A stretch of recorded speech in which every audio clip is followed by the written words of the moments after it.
Bienvenue dans ce nouveau trajectoire, interview d'artistes, mais pas que. Bientôt, j'aurai aussi la chance d'accueillir des acteurs et actrices des différents milieux artistiques et culturels, personnes qui entourent les artistes.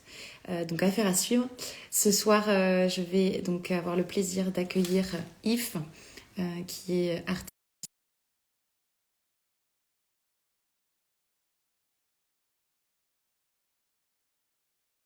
Je suis ravie de pouvoir échanger avec lui ce soir. Bonsoir tout le monde, bienvenue sur ce live. Yo, Hello, yo, comment vas-tu depuis tout à l'heure? bien, fraîchement, mais bon, bien. Fraîchement, il fait froid dans le lieu où tu es. Ouais, là, j'ai pas allumé le chauffage, donc vu que ça rafraîchit, voilà, je commence un peu, Hmm, c'est un peu statique aujourd'hui ce que je fais, donc voilà. ok, on s'inquiète pas si on te voit trembler un peu alors. J'ai le mouchoir, ouais. C'est ça. Moi j'ai les miens à côté, donc t'inquiète pas, on sera assortis. Bon, merci à toutes et à tous d'être là, d'être connectés en live pour assister à cet échange avec Yves, que j'ai eu le plaisir de rencontrer il y a peut-être un petit peu plus d'un an maintenant, et ça fait un petit moment que voilà, je suis impatiente de pouvoir échanger avec toi dans ce format parce qu'on se connaît en vrai et on s'est rencontrés donc pour recontextualiser un petit peu les choses grâce à la communauté de l'Aglo Pays Basque. Hein, je dis merci quand même pour cette rencontre qui a eu lieu grâce à eux. Et ensuite, tu m'as accueilli dans ton lieu, donc à Ustaritz, avec beaucoup de bienveillance et beaucoup de générosité, de partage. Et ça m'a éclairé sur pas mal de choses qui me font cheminer depuis dans mon accompagnement d'artistes ici au Pays Basque. Donc, merci pour ça déjà. Voilà, c'est aussi pour ça que je suis très contente de pouvoir te recevoir ce soir pour cet échange. Je vais juste resituer aussi ce que c'est Trajectoire. Donc Trajectoire, c'est des interviews d'artistes de partout, hein, de toute la France et de Navarre. Tant qu'on peut échanger en français, vous pouvez me contacter pour que je puisse avoir une conversation avec vous. Si vous me parlez en allemand, je ne pourrai pas échanger avec vous, mais voilà. Si vous avez des recommandations d'artistes de toute pratique, je suis preneuse. Il y aura aussi prochainement des interviews d'artistes avec des personnes qui entourent les artistes. Pas des interviews d'artistes, mais des interviews d'acteurs et d'actrices culturelles et artistiques. Donc restez connectés aussi pour voir leur trajectoire et avoir des informations sur leur travail et ce qu'ils peuvent faire pour vous en tant qu'artiste, comment vous pouvez collaborer avec ces personnes et ces acteurs des différents milieux artistiques. Voilà, donc Yves, je vais très rapidement te présenter parce que tu vas le faire plus longuement ensuite. Tu es donc artiste, mais on a décidé de te présenter un peu comme artiste plasticien ce soir. Parce que tu travailles sur différents formats, différents médiums. Tu fais de la peinture, mais pas que. Donc, c'est pour ça qu'on ne parlera pas d'artiste peintre, mais bien d'artiste complet, dans la globalité de ce que c'est être artiste. Moi, ce que j'ai aimé dans ton profil, Yves, c'est que tu as une grande facilité à apporter tes revendications avec beaucoup de pédagogie et de joie et de bonne humeur, ce qui fait que ça, c'est fédérateur, c'est inclusif et tout en étant vraiment dans la préservation des traditions. Donc voilà, j'ai très hâte que tu nous racontes un petit peu ton parcours qui t'a amené jusqu'ici et qui te permet aujourd'hui de pouvoir transmettre tout ça. Donc, tu es créateur de TIOC, qui est un lieu d'exposition qui vise à donner un espace de présentation et de diffusion à tous les artistes des territoires basques que j'ai eu la chance de venir visiter. Donc, je vous invite à vous renseigner sur TIOC et aller voir les expositions quand il y en a, ou même donner rendez-vous à Yves pour une visite guidée peut-être, comme j'ai eu de la chance d'en avoir une. Et tu as aussi fondé Zapart, qui est donc une plateforme, un réseau qui permet de donner de la visibilité à toutes les activités culturelles en territoire basque. Et donc c'est une mine de ressources très précieuse qui mérite d'être encore plus connue et diffusée. Donc peut-être qu'on pourra mettre les liens en commentaire ensuite pour faciliter l'accès à ces plateformes.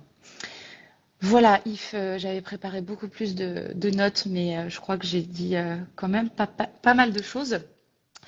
Ce dont on va parler ce soir ensemble, donc ça va être de ton parcours artistique, de tes revendications, comment tu as entremêlé les deux, ton processus créatif et donc avec des illustrations, hein, tu vas nous montrer des choses comme discuter ensemble tout à l'heure.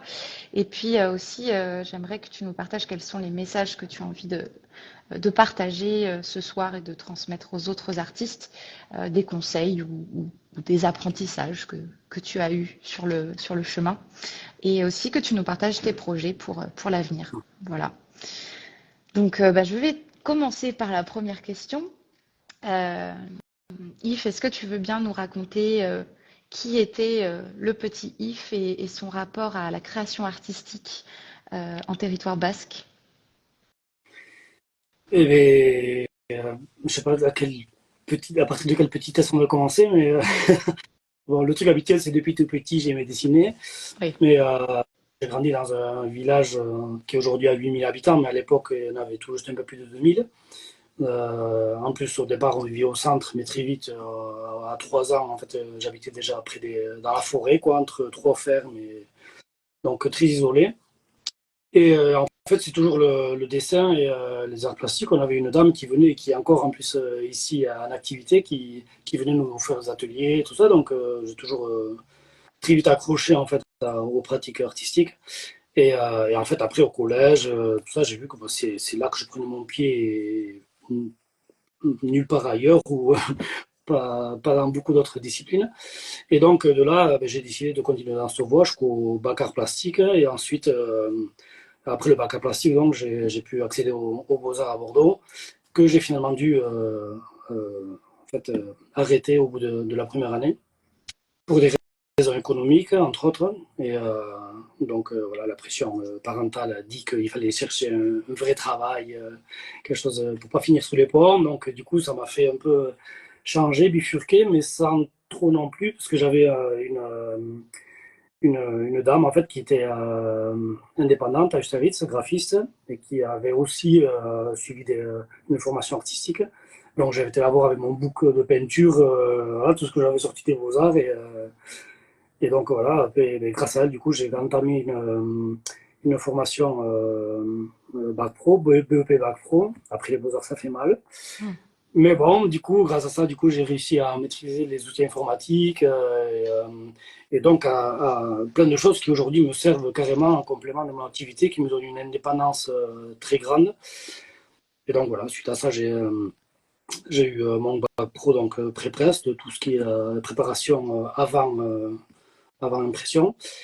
Et voilà. Et après une grande parenthèse de 10 ans, je me suis mis du coup à mon compte et donc j'ai le côté alimentaire, si on veut, côté graphique, qui me permet après, moi, en tant qu'artiste, de développer ma propre démarche, des œuvres pas du tout accessibles parce qu'elles sont toujours de grand format, les thématiques sont assez lourdes, donc voilà, ça me permet d'avoir un équilibre et de pouvoir vraiment créer ce que je ressens, ce que je veux, et voilà, de mettre sur la table ce que j'ai envie, quoi. Mm. Bref. Ok.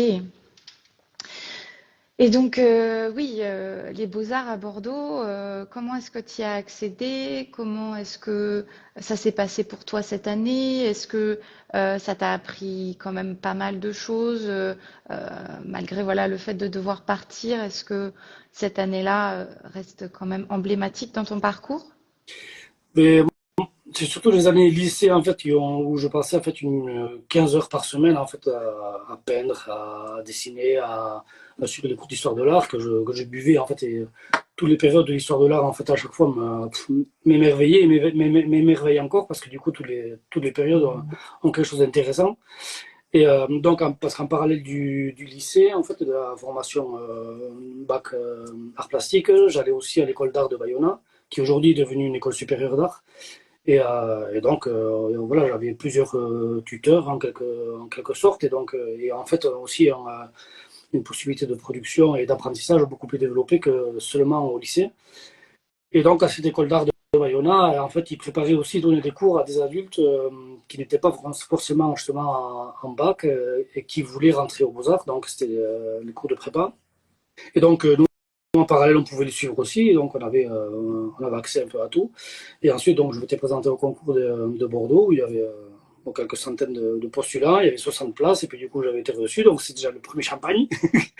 et, et voilà, après l'année est passée très très vite, donc c'est la première année en plus, c'est l'initiation à beaucoup de choses, des nouvelles techniques. C'est chaque prof aussi voilà, qui a son petit monde. Bon, c'est spécial. Moi, je me rappelle quand même en fait de ça, déjà d'un éloignement par rapport à ici, un peu clairement, parce que du coup, on était largué dans Bordeaux. Pour moi, peut-être, je sais pas, j'étais aussi jeune et je n'étais pas encore situé aussi. Et donc, c'est là-bas que je me suis vraiment retrouvé. En me situant comme basque, en fait, comme devoir de pouvoir assumer mon identité, ma culture au sein d'un monde multiculturel et multicoloré. Et, et voilà, et après au Beaux-Arts, c'est vrai que bon, ça remonte quand même à pas mal d'années. L'année est très vite passée, donc j'ai pas de souvenirs très concrets. Comme ça, je vois dans le groupe, je vois les productions que j'avais fait, faire les poubelles à Bordeaux, ramasser le matériel, ça c'est après pour créer des œuvres pour répondre aux attentes qu'on avait par rapport à nous. Et donc, ouais, c'est tout ça. C'est intéressant, tu dis que c'est là-bas vraiment que tu as eu la confirmation, dirons-nous, de ce rôle à jouer dans le soutien à la culture basque, à l'art basque en fait. Alors c'est ni tout à l'heure tu as parlé de tradition, c'est pas du tout quelque chose de traditionnel et c'est pas non plus de l'art basque parce que les artistes basques, il y en a des internationalement reconnus et en fait on fait pas des laoboulou, on fait des croix basques, on fait pas du linge basque, en fait c'est pas du tout ça, quoi. Les artistes basques, ils sont comme un peu tous les autres artistes du monde entier, en fait ils créent des œuvres suivant leur sensibilité, suivant leur époque, suivant leur technique, enfin c'est vraiment ça. Mais à Bordeaux, c'est vraiment vu que j'ai été dans tout le processus en fait de l'école française, donc quand on était une petite école ici, quand même, enfin, on assimilait très bien dès tout petit qu'il fallait renier notre langue parce que du coup c'était pas l'avenir, c'était vraiment un truc régressif, il fallait parler français pour être moderne, et, tout le cursus comme ça. Donc arrivé au lycée où à l'âge de me fonder en fait mes valeurs et tout ça, ben, j'étais plus dans une posture rebelle, bon, comme tous les jeunes, mais heureusement à gauche, heureusement, de mon point de vue en tout cas. Et arrivé à Bordeaux, par exemple, je me suis situé vraiment voilà, dans ce droit même dans ce devoir en fait, de me réapproprier ce qu'on nous avait nié en fait, pendant toutes ces années et que dans beaucoup d'endroits en fait, on y est encore. Quoi. Et que c'est pas en fait quelque chose de rétrograde en fait d'apprendre sa langue, de se revendiquer basque, tant qu'on respecte les autres et que les autres nous respectent, c'est parce que c'est la base de tout. Donc voilà, et Bordeaux en fait m'a aidé voilà, avec cette période de la mondialisation où on va à Bordeaux, en fait on peut se retrouver à Bordeaux ou à Paris ou dans n'importe quelle grosse ville, en fait on retrouve toujours les mêmes commerces déjà à l'époque, avec les mêmes fast-food et des jeunes en fait du coup avec des petits moyens donc ils vont dans ces fast-food et tout ça, mais ça collait pas, j'avais vraiment voilà, c'était pas. Ça, c'était pas. Ce point de vue-là, je me sentais vraiment décalé. Quoi. Ouais. Et donc, de retour au Pays Basque, tu as donc suivi ce bac pro. Donc, ça a été un gros contraste, comme tu disais tout à l'heure, par rapport aux Beaux-Arts, mais finalement, t'as été bien accompagné et tu as trouvé ta place progressivement dans euh, une direction artistique qui te convenait à ce moment-là? Non, parce que du coup, ça a été même bon, une cassure, même si en fait mes compétences artistiques et bon, c'est là en fait c'est la base en fait, c'est la raison en fait pourquoi j'ai été embauché aussi.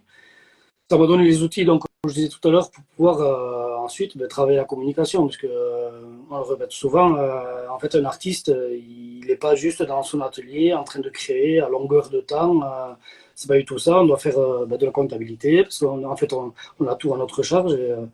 Et donc, on doit faire la comptabilité, on doit faire sa propre communication, qui est hyper importante aujourd'hui. Donc, quand on fait une expo, quand on fait n'importe quel projet, en fait, il y a tout le dossier administratif aussi. Enfin, il y a plein de choses. Et là, vu que j'étais tout seul, en fait, avec cette dame, Itsiari Shashti, vraiment, j'étais dans le bain. On n'était pas associés parce que moi, j'avais rien apporté à l'entreprise, mais on était vraiment dans une confiance totale et je participais vraiment à tout. Et ça m'a donné aussi les compétences après pour aujourd'hui, quoi, pour arriver à cette capacité à aller gérer mon quotidien, voilà, comme je l'entends, et d'avoir voilà, les outils, quoi. Et pas que, puisque après, tu as développé des sites internet et des communications pour les autres projets que tu as développés. Donc, ouais, j'entends que ça t'a vraiment donné les outils pour réussir à créer dans la matière digitale les idées que tu avais dans ta tête et leur donner une vie encore plus grande, enfin un rayonnement encore plus grand, quoi. Ouais. Après la formation programmation Internet, elle est venue plus tard, justement, Hmm. quand je me suis mis à mon compte et que je me suis aussi inscrit en fait à la Maison des Artistes. En fait, juste à cette période-là, je suivais une formation professionnalisante à l'école d'art, justement, de Bayona, qui était HTML et PHP, truc que j'aurais jamais pensé faire de la programmation. Et là, du coup, voilà, on peut se découvrir d'autres capacités. Pendant tout le cursus scolaire, on te dit, ben, tu t'es pas capable de ça dans les sciences, dans les maths, et puis bon, t'as pas forcément non plus enfin, un contexte qui te donne envie non plus. Et arrivé à une trentaine d'années, ben, en fait, tu arrives à programmer, et puis du coup, après, à créer des outils pour diffuser ton travail ou créer Artecalia, enfin, voilà, pour développer d'autres projets. Et voilà, c'est toujours un truc en plus. Super, bah, bravo pour ça, hein. C'est clair que c'est pas donné à tout le monde mais par contre, c'est pas parce qu'on n'était pas bon en maths à l'école que on peut pas parler le code Oui, informatique, quoi. Enfin, c'est ça. ce sont des langues différentes. Ok. Et du coup, euh, est-ce que tu veux nous raconter maintenant comment est né Tchok? Pourquoi Tchok à cet endroit, euh, sous cette forme? Qu'est-ce que tu voulais en faire? Qu'est-ce que c'est devenu? Quels étaient les objectifs de base et comment ça a évolué? Bon, après, moi, j'estime que j'ai souvent eu beaucoup de chance. Il y a des choses qui se sont toujours posées quand il fallait, comme il fallait. Et puis là, du coup, avec mon compagnon, on cherchait un endroit pour vivre. Et donc, moi, je suis au Star et Oustaïs, en fait, la ville, elle est vraiment, c'est la ville suburbaine avec tous ces petits chalets derrière la sapinette et pas du tout vivante. En fait, c'est la ville secondaire. Mais quand même, du coup, mon rêve, c'était d'avoir une habitation en plein centre, dans la rue et au mieux avec en plus un commerce dessous et tout ça. Et en fait, on a eu l'opportunité d'avoir une ferme là, qui était, enfin une ferme, une ancienne ferme, mais une maison qui donne sur une place, avec le propriétaire qui était né, mais qui l'avait laissé à l'abandon, donc elle tenait juste avec son toit. Bon, bref.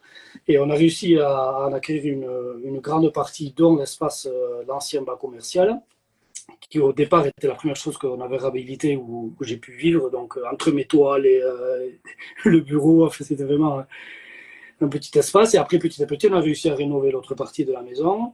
Et à un moment donné, en 2019, donc, j'ai pu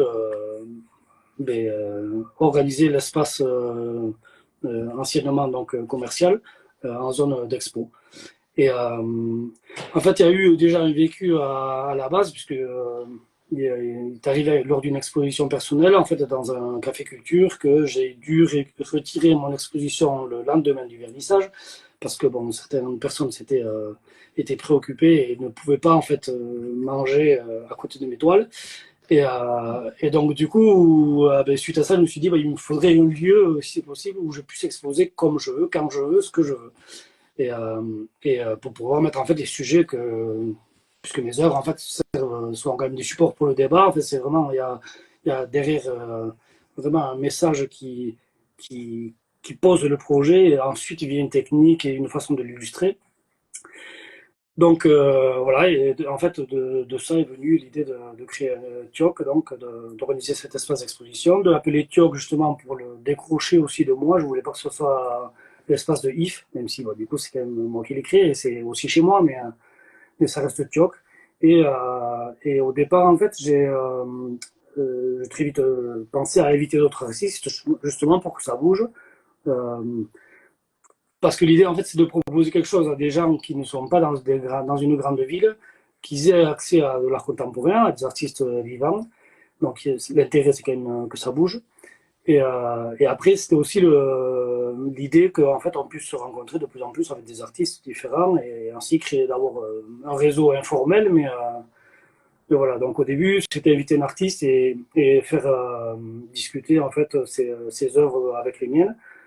Mais bon, au bout de 6 mois, très vite, je me suis dit que c'était dommage d'inviter quelqu'un et de lui laisser la moitié de l'espace, alors que c'est pas, voilà, les artistes, enfin, j'aime beaucoup le travail de beaucoup de gens, donc quand, en plus le fait de pouvoir habiter à côté, donc ça fait que s'immerger dans une exposition, c'est hyper, ouais, c'est un honneur, quoi, donc voilà, donc très vite, j'ai ouvert l'espace carrément à l'artiste pour qu'il fasse des expositions personnelles.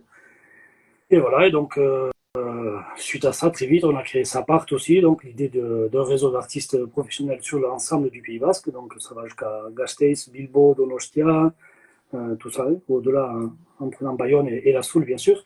Et, euh, et voilà, et en fait, on a créé cette dynamique. Alors Sapart et Tioc qui sont un peu imbriqués l'un dans l'autre, mais voilà. Mhm. Super. Et donc, quand un ou une artiste vient exposer chez toi, comment ça se passe? Comment est-ce que euh, les créations sont mises en valeur, entre guillemets? Je sais qu'il y a de la médiation auprès des publics. Est-ce que tu peux nous en parler? Bon, déjà, il y a, oui, l'artiste est invité, donc on essaie les présentations, elle est professionnelle, quoi. Bon, l'éclairage, c'est un éclairage de néon, donc il est global, mais c'est, bon, je viens de l'améliorer. Et après, les murs, voilà, c'est vraiment on accroche les œuvres au mur, il n'y a pas de simèse, il n'y a pas de baguettes, de fils qui traînent, enfin, on essaie de faire une exposition de ligne. Et ensuite, donc, il y a une communication autour de ça, donc autant par rapport à la newsletter, mais il y a aussi bon, sur les réseaux sociaux. Et après, à chaque fois, on produit aussi une vidéo documentaire, donc, où en fait un journaliste bah, d'une radio ou d'une autre, justement, vient, interviewe l'artiste, et moi j'en profite en fait pour filmer tout ça, pour ajouter ensuite, pour faire un montage avec les œuvres qui sont présentées sur l'expo. Et du coup, ça crée un outil pour l'artiste lui-même, un outil pérenne où en fait, il explique en fait sa trajectoire, sa démarche, le projet qu'il a présenté à Tioc. Et en même temps, ça reste euh, une trace en fait aussi de cette expo qui a été faite. Donc voilà, il y a ces deux côtés par rapport à ce qui se passe à Tioc et par rapport à lui-même, d'avoir un outil de présenter son travail pour l'avenir. Et voilà. Et ensuite, quand les gens viennent, du coup, il y a toujours une visite guidée pour ceux qui veulent. Après, ceux qui ne veulent pas, en fait, on les laisse en paix, on les laisse regarder tranquillement. Mais oui, oui, le contenu, en fait, voilà, là aussi, les artistes présentés, bah, ils présentent un projet, quoi. Ils ne présentent pas qu'ils savent dessiner ou qu'ils savent peindre, quoi. L'idée, c'est vraiment qu'il y ait une idée derrière l'exposition, et donc avec un texte explicatif, et qu'on puisse rentrer, en fait, dans la préoccupation du moment de l'artiste. Hmm. Et donc, la vidéo de présentation, si je me souviens bien, elle est en basque et en français. Alors, ça demande beaucoup d'énergie et de temps, et c'est toujours autour de deux petites mains. Donc quand c'est en français, en fait, pour l'instant, on garantit que ça soit sous-titré en euskara. Et quand c'est en euskara, l'idée, ça serait de faire un sous-titrage à l'avenir, surtout qu'une fois sous-titré en français, c'est facilement sous-titrable dans les langues latines, au moins. Donc, mais bon. il faut les fonds et les moyens. Donc voilà, c'est encore un projet, mais c'est pas encore en place. Donc, appel à bénévoles peut-être, hein, vous qui regardez la vidéo, si vous avez envie de donner un coup de main que vous savez traduire, c'est toujours le bienvenu. Et autre question que je voulais te dire, oui, par rapport à la médiation auprès des publics, donc il y a des scolaires qui viennent aussi dans le lieu d'expo, j'imagine, assez régulièrement, et donc toi, tu les accompagnes dans la découverte de l'exposition en cours? Alors, il y a des scolaires qui sont, bon, ça c'est surtout quand ils sont en vacances, parce qu'il y a un centre de loisirs. Donc eux, ils prennent des fois rendez-vous, donc ils viennent voir l'exposition. Il y a aussi des adultes qui sont en formation professionnelle, qui suivent aussi des cours à la Gauchkola, qui est l'école des cours du soir pour apprendre le basque. Donc, puisque la méditation peut aussi être faite en Oshkola, du coup, ils viennent et en fait, pareil, c'est une idée. Et après, il y a aussi bon, la crèche qui a encore téléphoné récemment, qui voulait venir avec, mais là, du coup, ça avait des tout petits, donc Hmm. bon, ça leur fait quelque chose, mais bon, c'est déjà l'entrée publique et peut-être pour l'artiste lui-même, c'est moins intéressant, mais bon, voilà, il y a un peu de mouvement quand même. Oui, une rencontre des générations dans un lieu dédié où peut-être parfois ils n'ont pas accès à ce genre euh, voilà, de lieu d'exposition où ils peuvent rencontrer les artistes à moins de tant de kilomètres. Là, Voilà, tu as créé un lieu du coup qui vient dynamiser et apporter de la rencontre aussi en territoire basque un peu moins riche en lieux de diffusion. c'est ça. C'est ça, parce qu'il y a quand même un gros décalage au niveau des possibilités d'exposition, surtout en Labour, ici, en Basse-Navarre et en Soule. Il y a, bon, les lieux d'exposition se comptent sur les mains. Et alors que du coup, si on va en Guipuscoa ou en Biscaye, il y a énormément de villes qui ont des salles d'exposition publiques, donc où les expos tournent chaque mois et qui sont dans enfin, des grands espaces avec des bonnes conditions. Donc voilà. Ici, par contre, ça manque. Donc, tu vois, fais ton petit apport là, en territoire non urbain, pour Mhm. présenter les artistes. Et pour quelqu'un qui a envie de créer son propre lieu d'expo, qui a un local, est-ce qu'il y a des réglementations à connaître, des choses à savoir pour l'accueil du public ou autre? Bon, après, les réglementations, tant qu'il n'y a pas de contraintes ou d'interdits, après, moi, j'aime bien faire les choses comme je veux les faire. Et en plus, bon, quand j'ai quelque chose en tête, je le fais, Mhm. je me débrouille à le faire. Toujours après, ça peut toujours être amélioré. Et pour toi, du coup, ça reste un espace privé. Donc, même en période de Covid, avec les interdictions, moi, je disais qu'à Tchok, les gens venaient comme ils veulent. Et voilà, après, avec les mesures de sécurité, mais il n'y avait rien qui était imposé à quiconque, que ce soit par rapport au pédigré ou par rapport à quoi que ce soit. Voilà. Donc, non, non, non, il n'y a pas de contrainte. Après, forcément, si on rentre, là, ici, du coup, c'est pas Tchok, c'est pas une galerie. Voilà, c'est un lieu, du coup, d'un artiste, un artiste run space, un peu comme ça s'appelle. C'est un lieu partagé, quelque part. Donc, il y a pas de commission prise sur les ventes. C'est pas un commerce, quoi. Donc, après, oui, si quelqu'un veut ouvrir une galerie dans ce sens, là, c'est un métier, c'est autre chose. Et du coup, ça suppose, je pense, d'autres déclarations, déjà aussi par rapport au paiement des droits d'auteur, etc. Mm. Hmm. Ok, merci. Pour ce qui est de l'exposition de tes œuvres à toi, on va commencer par ça et puis après tu nous parleras du processus créatif. Ce que j'entends, c'est que du coup, ça a choqué ce que tu fais certaines personnes, à tel point qu'ils ne se sentaient pas donc de manger en face de tes œuvres, c'est Ouais, ça?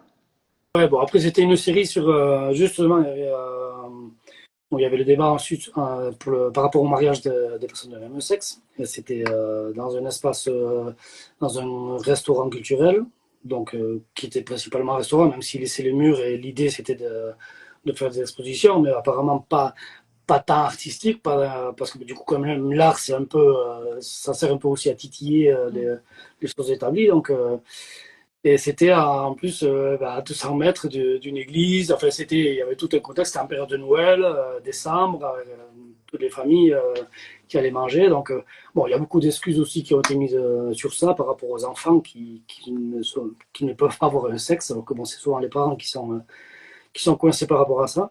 Et après, la série, donc, c'était lié à la sexualité, mais c'était, il y avait, je sais plus combien il y en avait, une trentaine de mâles colorés, taille 1-1, voilà, qui étaient souvent, voilà, qui étaient en pleine émotion. Et, euh, et donc, ben, oui, oui, c'était très présent, mais en même temps, bon, c'était beau, sur un bon fond noir en plus, donc ça sortait très très bien. Mais bon, voilà, ça a offusqué certaines personnes. Et bon, c'est toute la suite, quand même, ça a servi, même si j'ai dû retirer l'expo, de mettre le débat sur la place. En fait, il y a eu après des articles d'opinion aussi sur le sujet, donc, et ça a mené vraiment à débattre sur le sujet, sur la sexualité, sur la nudité, sur le corps masculin, qui est souvent du coup occulté, même si voilà, c'est la femme objet qui est toujours dévoilée, qui est vendue là, je sais pas comment, et puis c'est l'homme viril qu'il faut cacher, qu'il faut la chose à ne pas voir, et c'est c'est très, très bizarre les valeurs de cette société, mais voilà, c'est intéressant en fait de pouvoir poser le sujet sur la table, même si l'expo a dû être retiré. Bon. Hmm. Oui, il y a beaucoup d'injonctions hein, là-dessus sur l'image qu'il faut donner à la femme, l'image qu'il faut donner à l'homme, mais on devrait juste libérer la possibilité de se montrer et de montrer chaque individu et chaque genre sous tous ces aspects, toutes ces formes en fait. Donc je te rejoins là-dessus.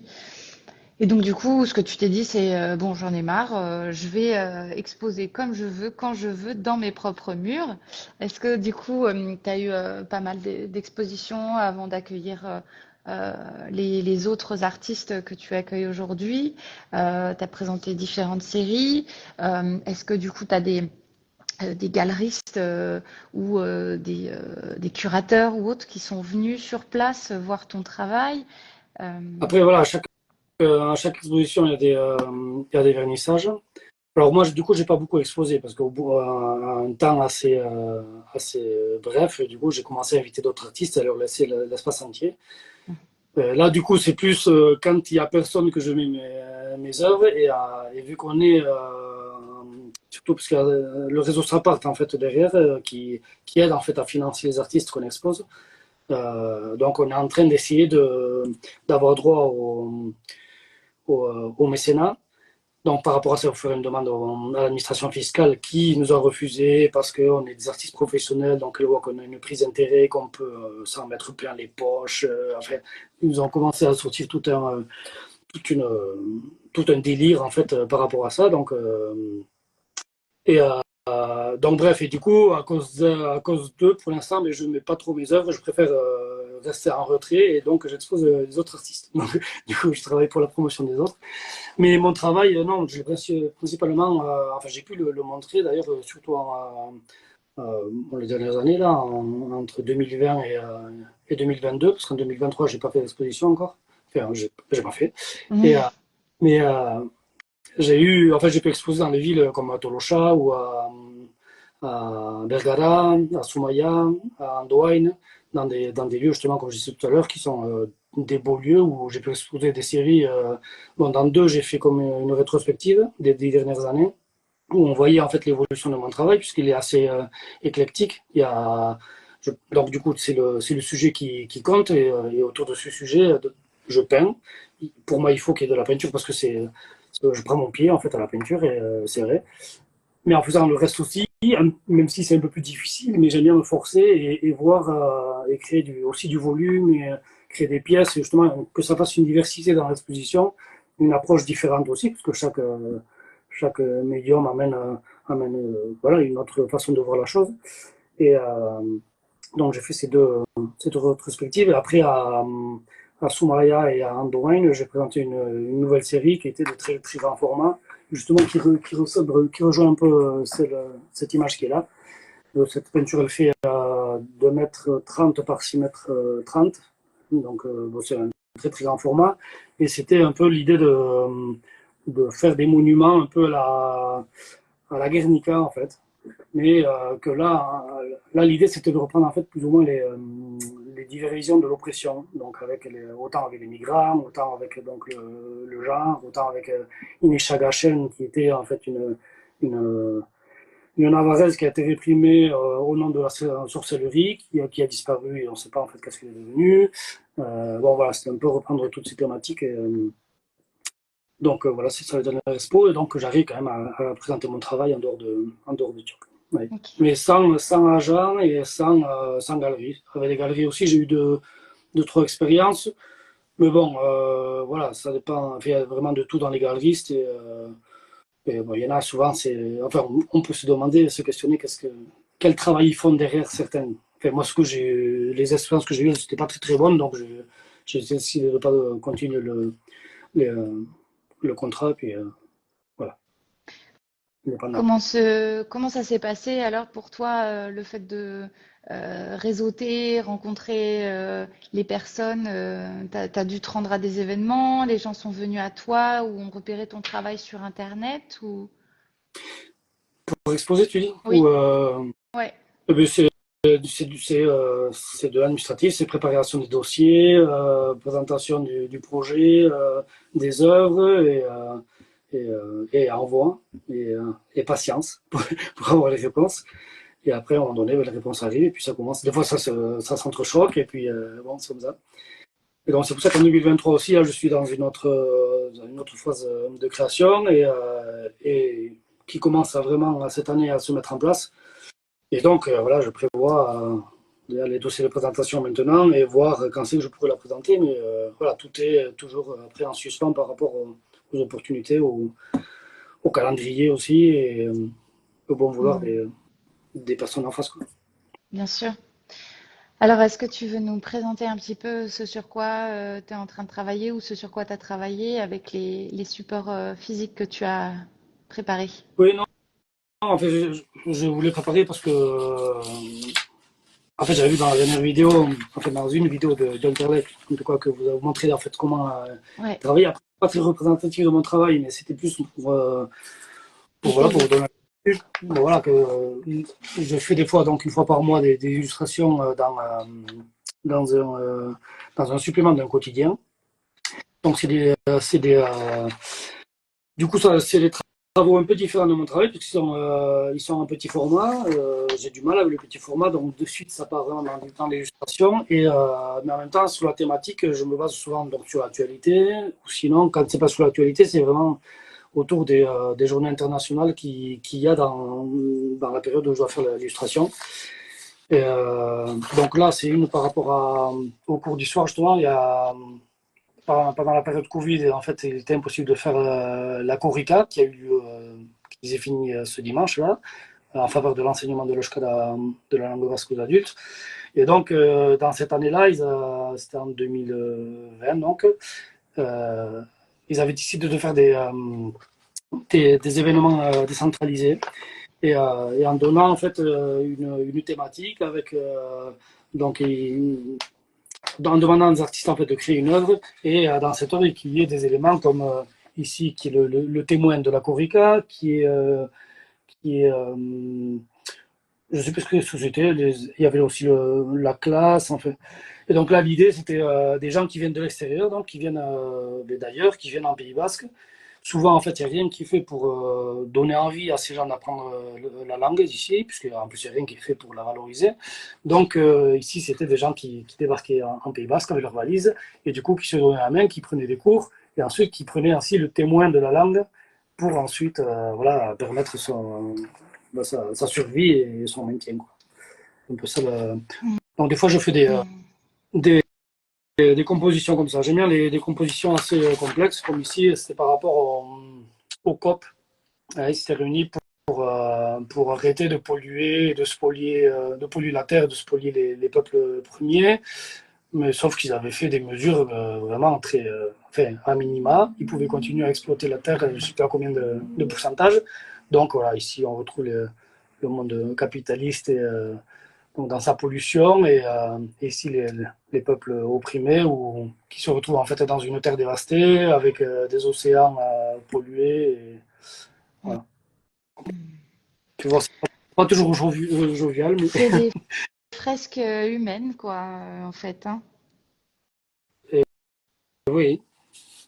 Comment tu le Je sais pas. décrirais, toi? Oui, donc, l'humain, vu qu'il a les deux revers, je sais pas du coup qu'est-ce que c'est quelque chose d'humain. Mais, Ce que je vois en tout cas comme similarité dans chacune des créations que tu as présentées, et peut-être même celle derrière, c'est qu'à chaque fois, oui, il y a des personnages qui viennent euh, symboliser des archétypes ou voilà, qui viennent dénoncer des positions dans la société, enfin accentuer un peu dans la caricature ou des choses comme ça.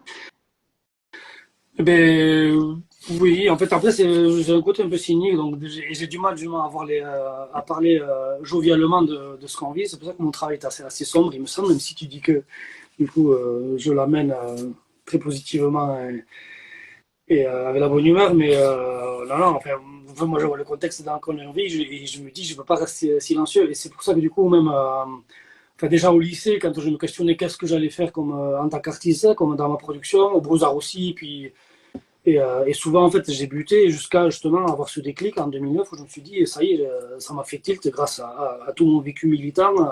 Je me suis dit, c'est ça, en fait, que j'ai exprimé, que j'ai à dire et qui me sort vraiment et qui me prend là, au ventre. Et donc, il faut que je développe mon travail autour de ça. Donc, quand je vois que, voilà, que ma langue, mais que sur les 7000 langues qu'il y a dans le monde, ben, la majorité vont disparaître au cours de ces 100 ans. Quand je vois voilà, le désastre écologique, économique, on nous parle que tout va bien dans le monde occidental, alors il y a quand même des pauvres aussi, et vraiment qui sont dans la mouise ici. Et après, alors, sans parler sur les autres continents, qui sont encore spoliés. Enfin, il y a tout ce contexte-là. Voilà, je suis en colère. Et donc, cette colère, je la canalise par mes œuvres et j'essaie, donc oui, en plus, je sais pas, la couleur, apparemment, certains voient de la violence dans ma couleur. Bon, c'est vrai que j'aime la couleur, donc les couleurs vives, mais c'est peut-être ça qu'il faut qu'on contrepoids justement par rapport à mes sujets assez sombres qui, je sais pas, qui les rendent plus accessibles, mais Est-ce que tu as l'impression que le milieu du marché de l'art est ouvert à ces sujets-là et à ton approche? bon, le marché de l'art, si on parle voilà, des ventes, non, c'est enfin non.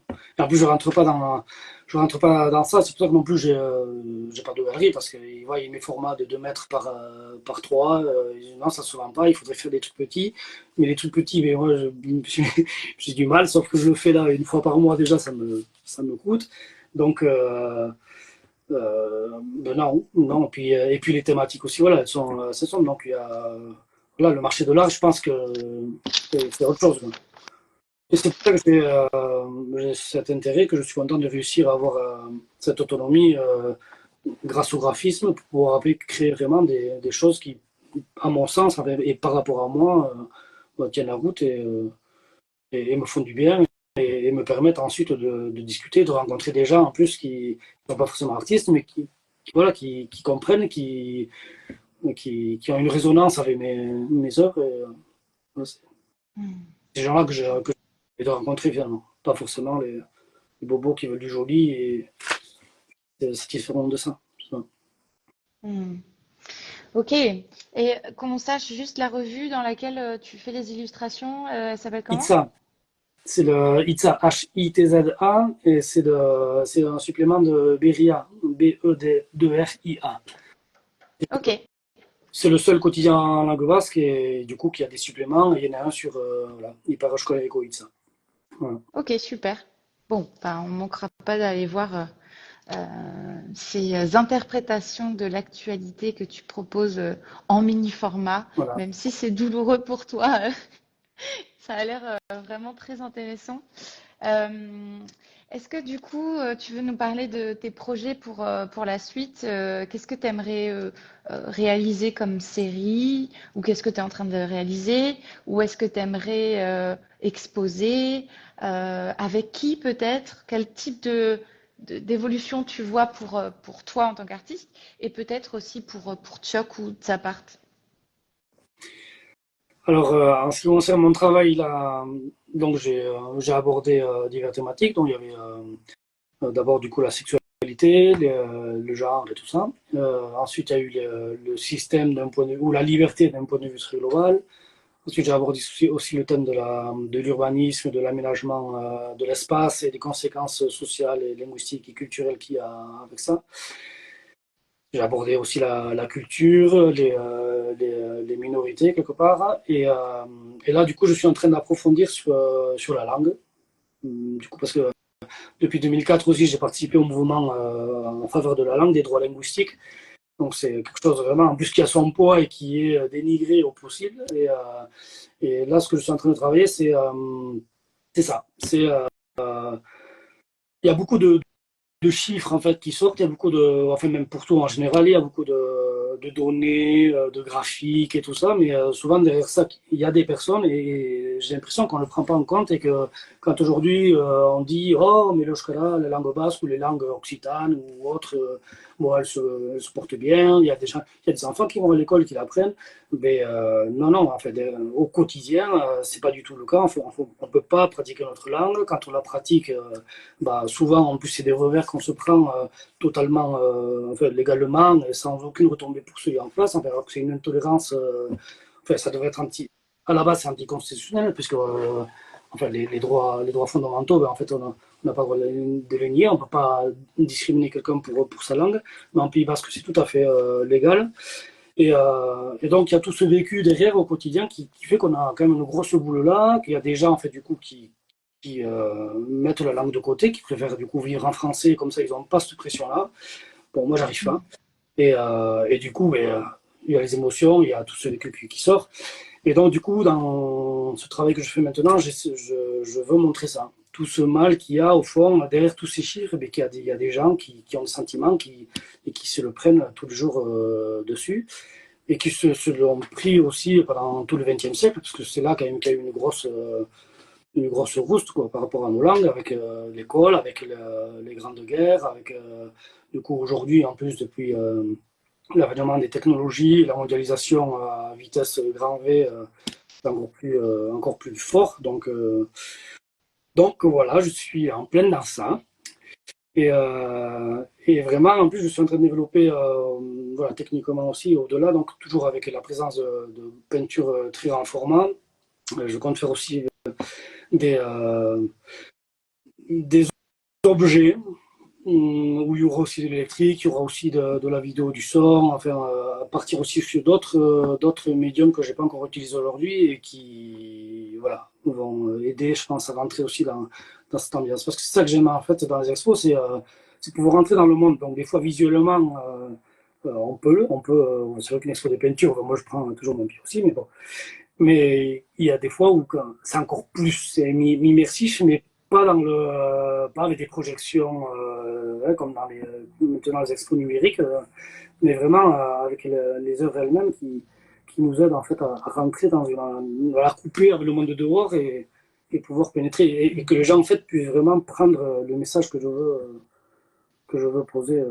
Voilà. Mmh. Bah super, je te souhaite vraiment de trouver des espaces dans lesquels pouvoir créer ça. Tout de suite, je pense au Didam parce que je trouve que ce serait tellement légitime en fait Mm. que voilà, je pose l'intention. On verra. Oui. Et après, par rapport à Sapart, donc avec Sapart, on a déjà un projet, donc Artecalia Puntueuge, c'est ça en fait le site, je pense que tu parlais tout à l'heure, qui est un site, en fait un portail de l'art sur toute la chevalerie, qui recense justement tous les lieux d'art.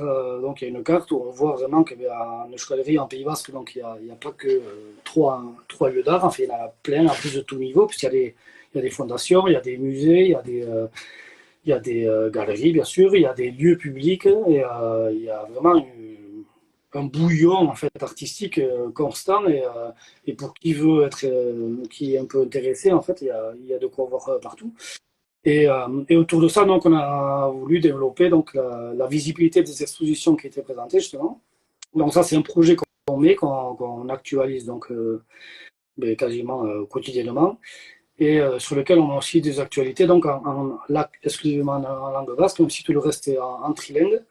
les actualités hein, sont en langue basque, toujours pour valoriser quelque part, il faut bien le faire, notre langue, et en fait normaliser cette possibilité de pouvoir s'informer sur l'art en euskara. Mm. Donc on a ça, il y a entre autres, et avec sa part aussi, on a d'autres projets. Donc l'autre pilier, c'est la revendication du respect des droits des artistes, et, afin qu'on puisse être rémunéré quand on expose.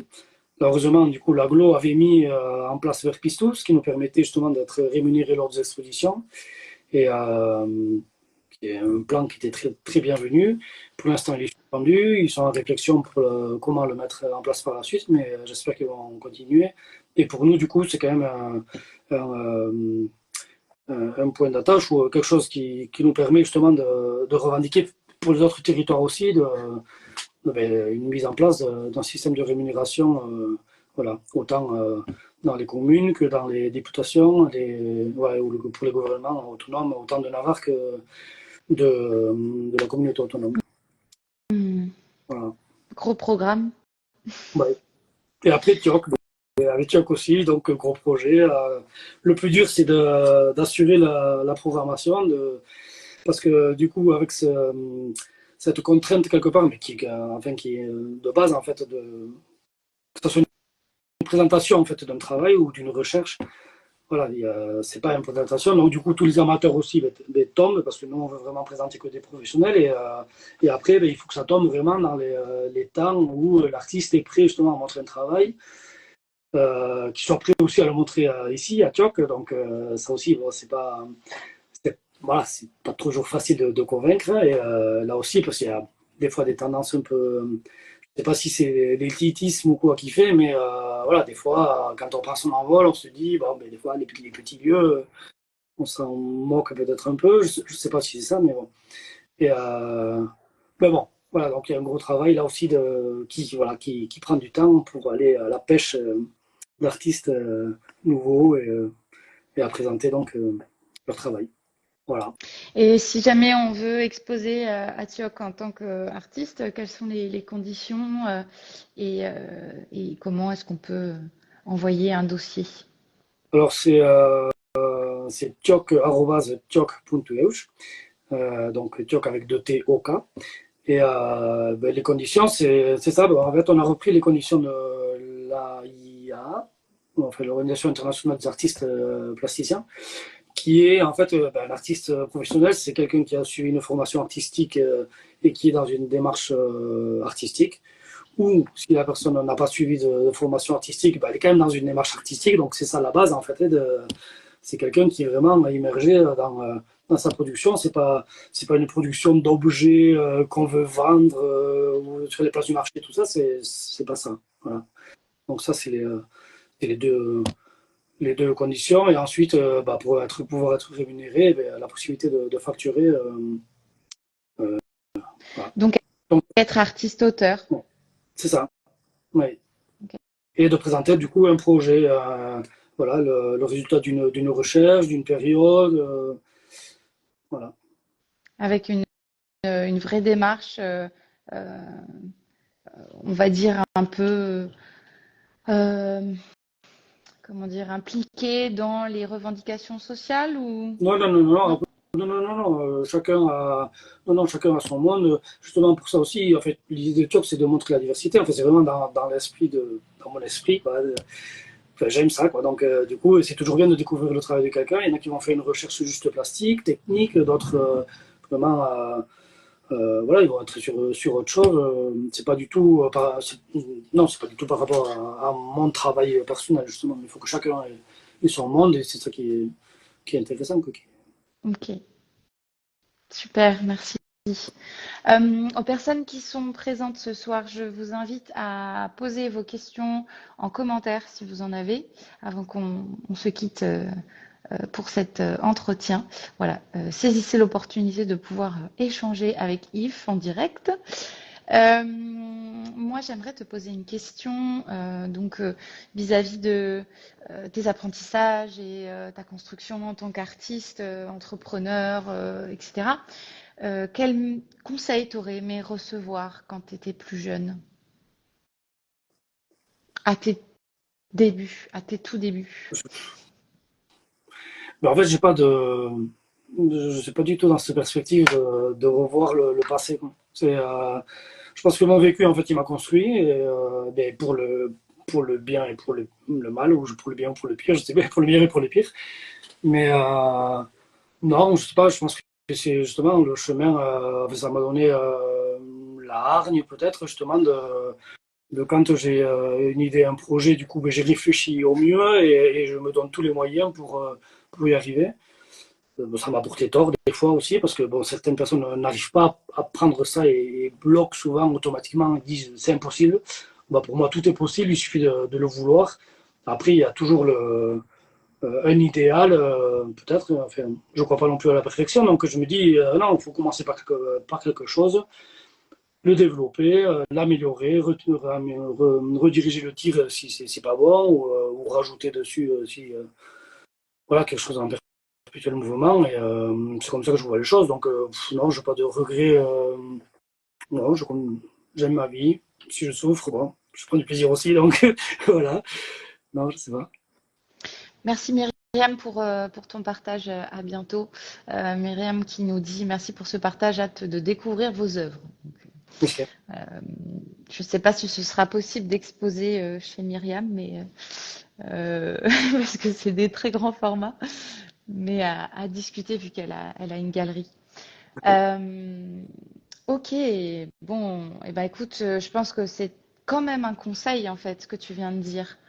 Parce que finalement, tu es resté fidèle à tes objectifs, à tes rêves, tu as filé droit sans te laisser entraver par les visions extérieures, en fait, finalement. Tu as toujours eu, j'ai l'impression, une sorte de vision et de certitude du fait que tu allais être artiste et que tu allais être au service des autres artistes aussi, finalement.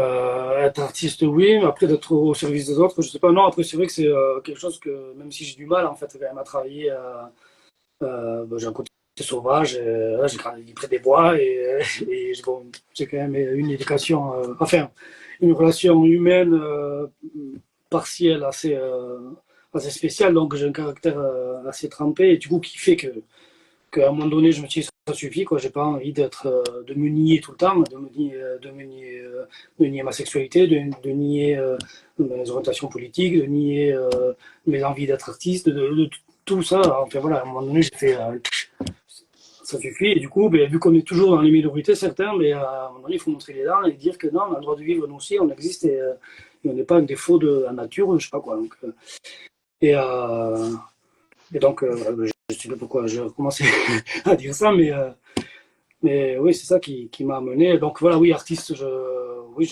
c'est l'art qui m'a toujours attiré, ça c'est sûr. Après, voilà, même si j'ai du mal donc à travailler avec les autres, c'est vrai que j'ai beaucoup envie de faire avec les autres aussi. Voilà, c'est une contradiction que j'ai en moi, et donc avec Yok et avec Sapart, et avec d'autres projets, mais voilà, j'ai toujours cette envie, même si c'est difficile. Mais Hmm. Et on a Priska qui nous dit aussi merci Yves pour ce partage qui donne envie de découvrir ton travail. Je file voir ton compte Instagram. bon, après, voilà, c'est jamais. Je me dis toujours que mes travaux suivants seront plus forts et meilleurs, mais bon, voilà, je ne sais pas si c'est très représentatif. Après, c'est vrai que dans les vidéos, peut-être dans les vidéos d'exposition, on voit, on prend un peu mieux de la mesure, en fait, peut-être de ce que je fais. Je ne sais pas. Oui, on mettra peut-être en commentaire aussi les vidéos euh, que tu as déjà réalisées. Il y en a une donc de ton expo à Tolosa, hein, c'est ça? Ouais. Hmm, La plus longue, ok. qui reprend un peu justement tout le cheminement de mon travail, et du coup qui montre aussi cette évolution, parce que après 10 ans en fait d'arrêt, parce que du coup je me suis vraiment dédié au militantisme, voilà, des années 80, 98 à 2009, et après je me suis remis dans l'art, donc j'étais quand même assez rouillé, je peux le dire. Mais du coup, même si j'avais les bases et les acquis au niveau théorique, et donc voilà, et je pense que mon travail aussi, bon, ça se voit, quoi, une réappropriation, et là, je pense que plus ça va, et plus je suis dans mon aise, plus j'arrive à trouver. Donc mes derniers travaux, ils sont pas du tout visibles. En plus, je suis en train de faire des jeux aussi sur les transparences avec d'autres. Pas que de la peinture, c'est de la peinture. Comment dire? C'est plus que de la peinture. En fait. C'est Voilà. c'est plus plastique en fait. Voilà. Ouais. C'est des peintures Ok. semi-installation, si on veut. Enfin, c'est voilà ça. Ouais. Avec des textures, des reliefs ou. Ouais, bon là, en fait, on voit un test que j'ai fait avec du calque sur un petit format, justement. Et donc là, je suis en train de travailler sur ça, mais en grand, et avec plutôt avec des toiles et avec d'autres matériaux qui permettent. Mais, en fait, l'idée, c'est de jouer sur le visible et l'invisible. En fait, que les droits existent, ils sont écrits, mais en même temps, personne n'y fait trop attention, on s'en fiche. On peut fermer les frontières, on peut abattre des populations. En fait, bon, c'est vrai que c'est ce crime de guerre, mais bon, ça dépend pour qui, enfin, ça dépend où. Et puis, donc, il y a toujours ce jeu entre ce qu'on voit, ce qu'on veut voir, ce qu'on voit pas. Hmm. Voilà. Il y a ça qui guide aussi mon travail actuel. Super. Donc, il y a juste une œuvre qui est plus un essai, en fait, qui est présenté sous mon compte, mais tout le reste, je ne voulais pas le montrer, justement, dans la perspective de présenter mon travail, un dossier, donc, au centre droit, au lieu d'exposition.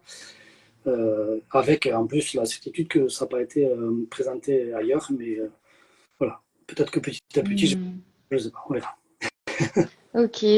Bon, bah, je te souhaite en tout cas de trouver les espaces appropriés qui sauront bien accueillir et mettre en valeur tout ce travail euh, qui est l'accomplissement de beaucoup d'années euh, de militantisme, si je peux me permettre de le dire, pour la culture basque. Donc voilà, déjà merci pour tout ce que tu fais, pour tous tes partages.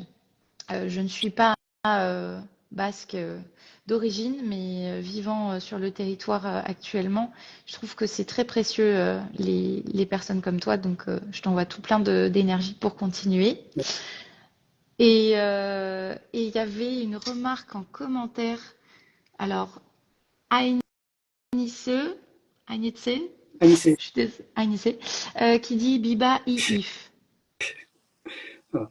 Je sais pas ce que ça veut dire C'est l'encouragement. en basque. Ouais.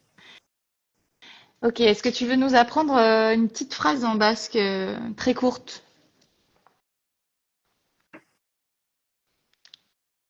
Euh, euh, je sais pas, comme ça là, je sais pas.